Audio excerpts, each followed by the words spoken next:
Media sosial dihebohkan dengan kasus dugaan perselingkuhan. Mirisnya perselingkuhan ini dilakukan oleh dua oknum aparatur sipil negara, ASN. Dugaan perselingkuhan ini mencuat setelah dibagikan oleh akun Facebook Widya Widya. Dalam 4 jam sejak diunggah, postingan tersebut mendapat 50 komentar dan telah dibagikan sebanyak 1.123 kali. Unggahan pada akun itu menyertakan video serta foto indikasi perselingkuhan. Informasinya, pasangan selingkuh ini sama-sama berkantor di Sekretariat DPRD Buleleng. Si pria berinisial GA, sedangkan wanita berinisial WA. Konon keduanya merupakan pegawai pemerintah dengan perjanjian kerja, PPPK, yang baru diangkat bersamaan pada 20 Juni 2025 lalu. Dugaan perselingkuhan ini pun sebenarnya sudah ditindaklanjuti di internal DPRD Buleleng pada awal April lalu. Namun kembali heboh sejak diunggah pada Rabu, 9 Juli 2025. Ini pasca video keduanya viral di media sosial atas dugaan perselingkuhan. Sebelumnya Bupati Buleleng telah mengirimkan penjatuhan sanksi terhadap GA dan WA kepada Badan Kepegawaian Negara, BKN, sesuai hasil rapat dari Badan Pertimbangan Kepegawaian, BAPEK, pada 14 Juli 2025 lalu. Hingga tak lama kemudian, permohonan sanksi tersebut disetujui oleh BKN, dengan terbitnya persetujuan teknis, Pertek, pekan lalu. Yang mana GA dan WA disetujui untuk diberhentikan dari PPPK. Nah, kerugian ini ada karena ini ya. Nih, kerugian material penghasilan yang bersangkutan selama 59 bulan. Dia penghasilan tugas setiap bulan adalah 3.400.000. Dikalikan 59 bulan. Totalnya 200.600.000. Nah, kerugian immaterial karena harga diri seseorang nih. Sekarang kan bukan hanya Buleleng aja, hampir sebagian besar wilayah di Indonesia tahu permasalahan ini. Nah, kerugian immaterial ini kami bebankan pada mereka 500 juta per orang. Oke. Sehingga akumulasi itulah menjadi totalnya semua 1,5 miliar. Kami tidak menyebut angka tuh hanya sekedar sebut angka, enggak. Kalau ditanya nanti dasarnya ya kami jelaskan itu. Dan surat ini kemarin kita tembus ini ke Kompolnas dan juga ke ini. Jadi tembusannya ada ke Polda, Kapolri, Kompolnas sama Komnas HAM. Soalnya akar permasalahan dari kasusnya GA dengan WA ini kan dugaan perzinahan.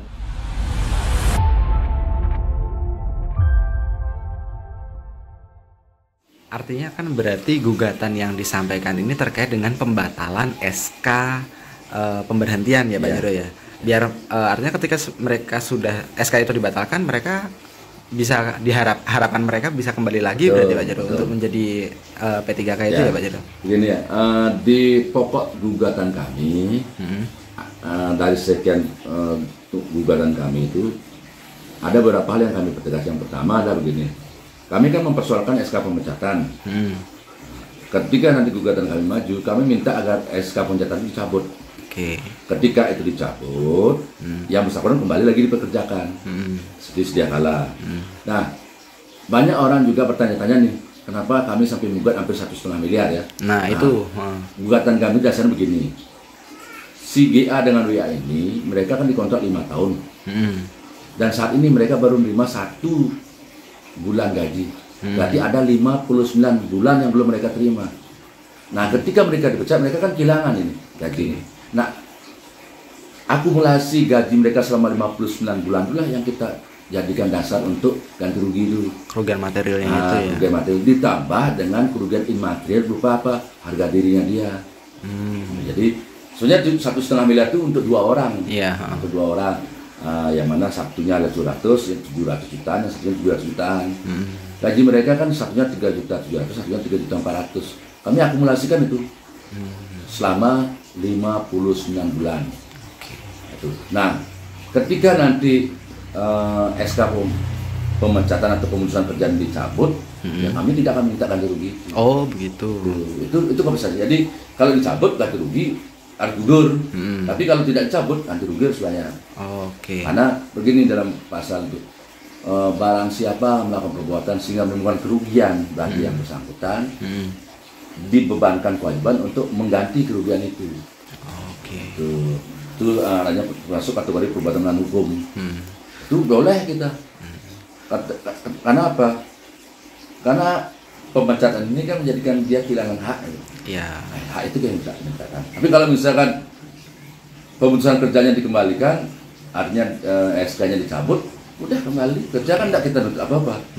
Itu artinya kan juga 1,5 miliar itu tidak serta merta asal nyebut kan begitu ya. Banyak orang berpikiran tuh kok bisa, ayo mari tanya ke saya akan jelaskan itu. Ini loh rinciannya seperti ini. Nah, di sini ini ada saya. Pada pokoknya permasalahan si GA dengan WA ini kan bermula dari dugaan persinahan. Dugaan persinahan yang terjadi pada tanggal 9 April 2025. Nah, kemudian kasus ini berkembang seiring dengan ada viralnya video. Video itu sempat diupload oleh akun Facebook namanya Widya pada tanggal 9 April 2025, tapi kemudian di take down. Terus diupload kembali di bulan Juli 2025. Nah, dari sanalah kemudian muncul proses pemberhentian atau pemutusan kerja oleh Pemkab Buleleng tertanggal 21 Juli 2025. Kalau kita lihat proses ini, jadi ada peristiwa di tanggal 9 Juli, terus atas peristiwa 9 Juli itu diberlakukan sanksi oleh Pemkab di tanggal 21 Juli 2025. Kalau kita melihat dari peristiwa itu sebenarnya kan tidak adil kalau si tenaga P3K ini diberikan sanksi atas perbuatan yang dia lakukan sebelum dia sebagai tenaga P3K. Itu poin yang pertama yang kami juga ini. Yang kedua, kami melihat dasar pertimbangan Pemkab ini agak prematur. Prematur karena apa?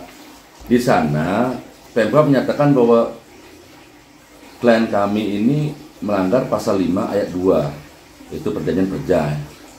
Yang mana di sana tertera bahwa yang bersangkutan melakukan perbuatan asusila atau perbuatan yang berkaitan dengan norma kesusilaan. Nah, tidak dijelaskan.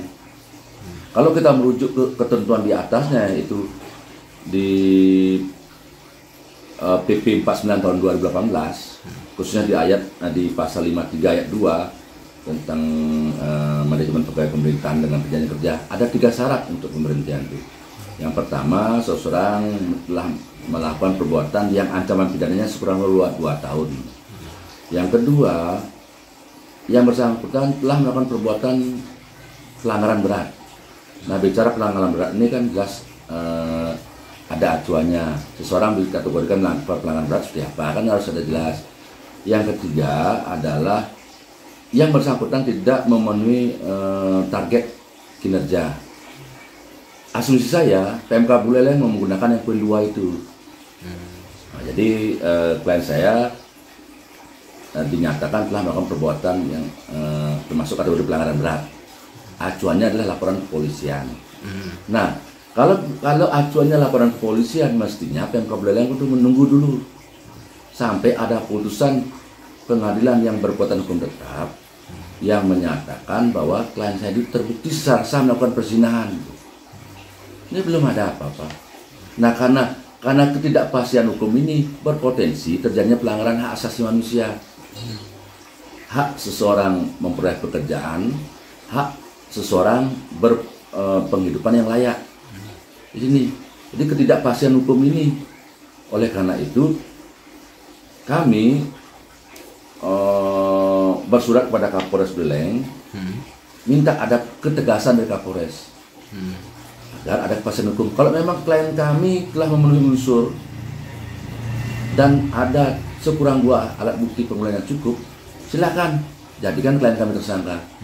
Tapi ketika tidak dipenuhi unsur itu, ya kami mohon keadilan. Harusnya perkaranya dihentikan. Nah, kalau ini dihentikan, kami kan kembalikan minta pertanggungjawaban dari Pemda. Perbuatan yang disangkakan pada klien kami itu tidak terbukti. Terus di mana letak keadilan terhadap klien kami ketika klien kami diberhentikan, istilahnya dipecat.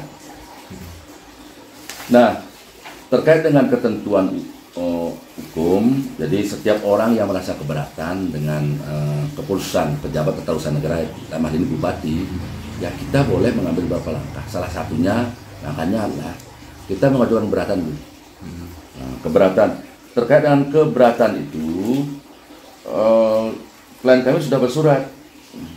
Klien kami sudah bersurat dan tertanggal 11 Agustus 2025 itu bupati sudah menyatakan keberatan kami tidak diterima. Oke. Saya kemudian tertanggal 28 Agustus 2025 saya ditunjuk sebagai kuasa hukum dari CGA dan milik ini. Dari sana saya melihat setelah hukumnya, kalau upaya administrasi tidak bisa dilakukan, maka langkah berikutnya adalah kita mengajukan gugatan ke Pengadilan Tata Usaha Negara.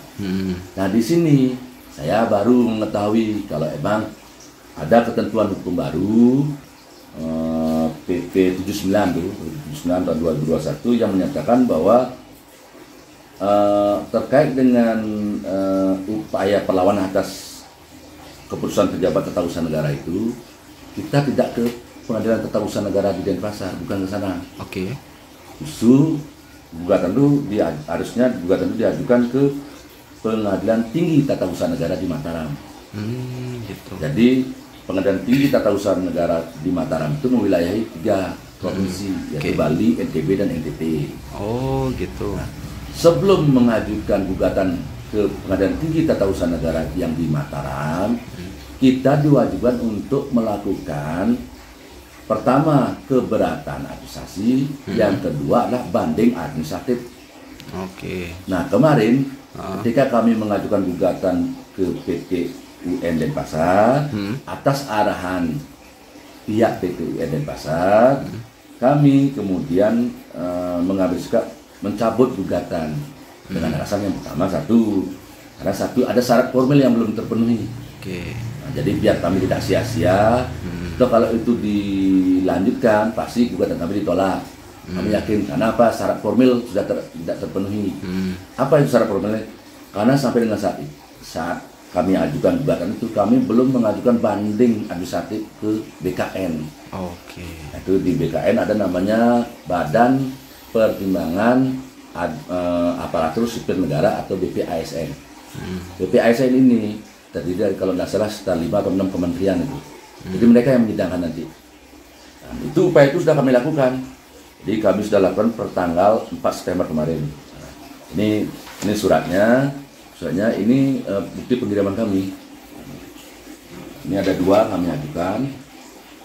Ada 2, ini bukti pengiriman kami. Terhitung tanggal 4 September,